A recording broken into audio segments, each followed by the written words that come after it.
thank you very much for coming. Pleasure. Really, Yeah, because no, we it's really. were impressed from that. I heard the news that you already chosen the window from your plane, so I was satisfied. Oh yeah. Yes, that you will come anyway. So I don't know what to tell, because this film is it's a beautiful film. By the way, what is your personal attitude to the epoch? Do you like this style? Was it difficult to you to take yourself into that time? So. I've done a lot of period films. You know, I've the 50s. Well, this is early 50s, 40s, 50s. It's a pretty interesting time in American culture. It's a very specific time. Getting my teeth. It's okay. Thank you. Thank you. I'm sorry. It's okay. So what I was saying was that, you know, the 50s is a fascinating time, and visually it's obviously very cool, and you know, cars were amazing from that era,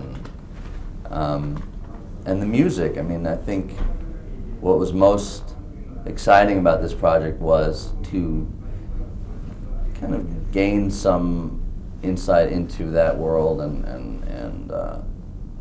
you know, I love the blues, and the blues stems from creating something beautiful from a very painful existence that, you know, blacks in America, you know, have to overcome, and it's you know, it's a very powerful, emotionally evocative music, and has obviously influenced so much of modern music as a result of that. And I once interviewed Martin Scorsese, who told me that the blues itself is a very cinematic notion, because it describes something which is going in time, which is developing in time. What do you think about it? Well, he's very intelligent, Mr. Scorsese. Yeah, I mean, well, I think it's, you know, music and film are very similar in a lot of ways. I mean, rhythm and time and the exploration of time and conveying emotion, they're both essential elements of storytelling and making, you know, a powerful film. And so, and a powerful song for that matter.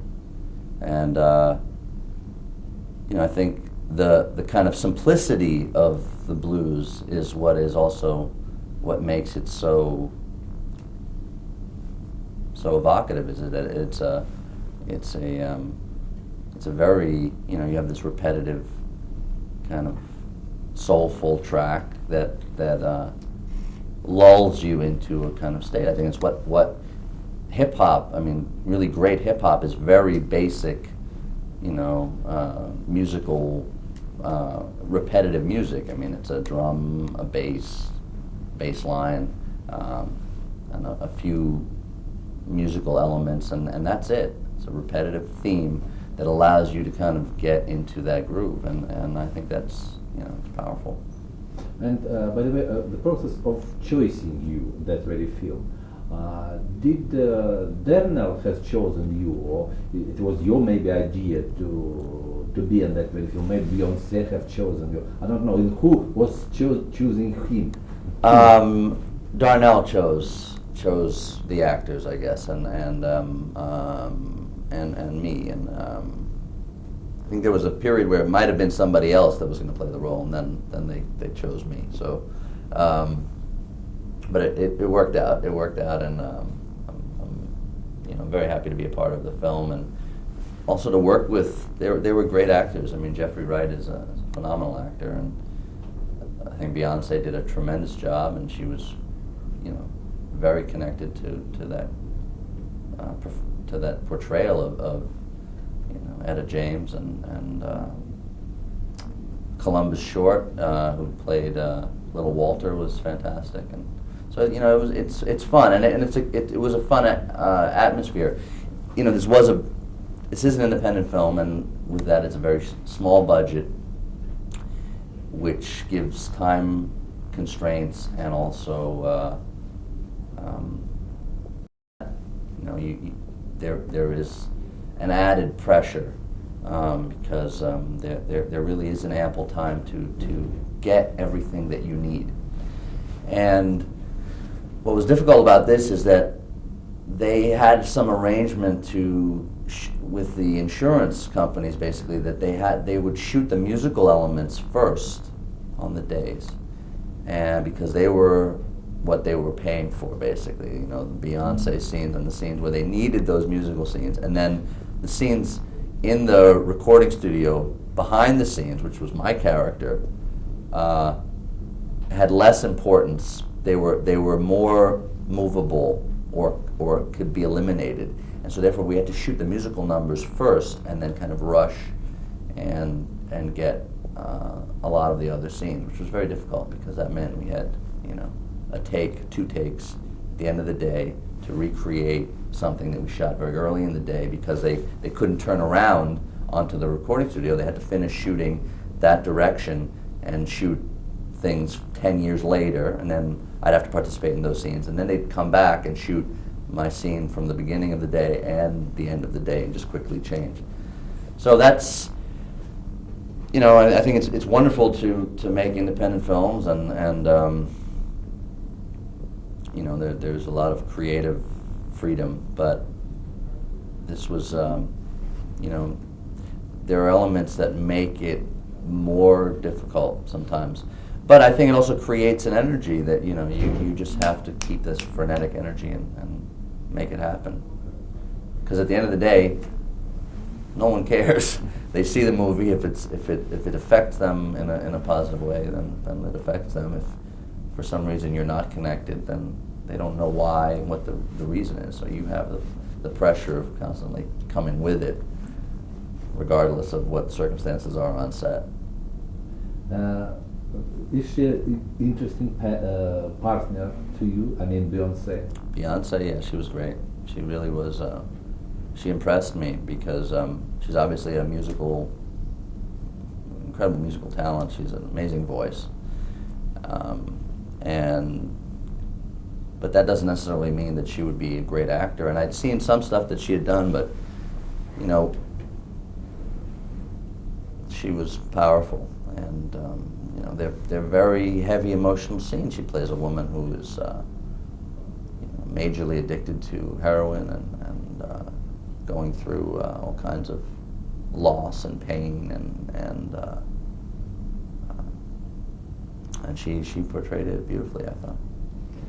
Did you have in your life some intersections with Russian culture? Maybe you played somebody you just told everybody about Stanislavski's culture, Stanislavski's experience and everything. But anyway, which Russian names of Russian music maybe you played some Russian music? Not so much in roles that I've played. I've had some great Russian friends in my life, both in New York and Los Angeles, who are natives of Russia and moved to the United States when they were very young, and I think gained a sense of understanding of the culture a little bit through them and their friends. And in Queens, where I grew up, there was a Russian community, and they were part of that. But not so much in as far as roles are concerned, no. But anyway, some let's say, some influence maybe you have it anyway from literature. Oh yeah, well, I mean the greatest, that they're the greatest contributors are Russian. Dostoevsky and Tolstoy, and in theater we have Chekhov, and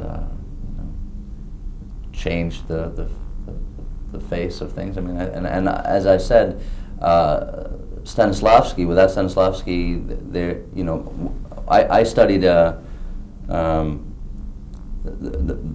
I went to American Academy of Dramatic Arts, as well as a high school of performing arts, which is the FAME school. And both of those places emphasize Strasberg and method techniques and an understanding of applying those principles, and those are all derivative of Stanislavski's work. And I think it's I've been doing this so long that it's shaped so much of how I view the world in a way, because although there's no one technique into being a great or being great at acting, but you have to be able to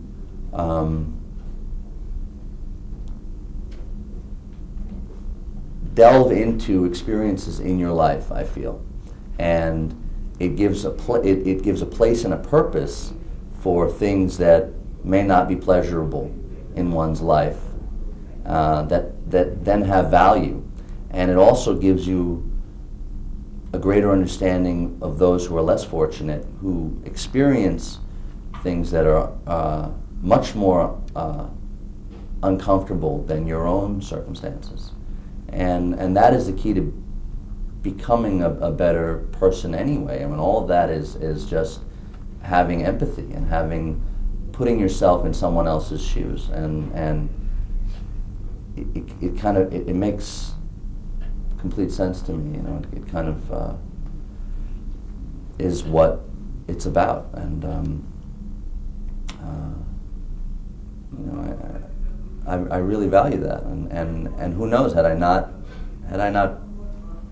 become an actor, or had I not had acting training at a young age, my view of the world would be very different. My experiences would be very different. My exposure to the world as a result of traveling to so many different countries. I've worked in many places in Europe, and you know, I've lived as a part of the world as a result, rather than just solely as an American. I feel very connected to the world, and that's all a result of the work and the training that goes into the work. So, and that all comes from, you know, techniques from one great Russian man. So that it has a profound influence if you consider that. Thank you very much. Okay. Thank you. Yeah, pleasure.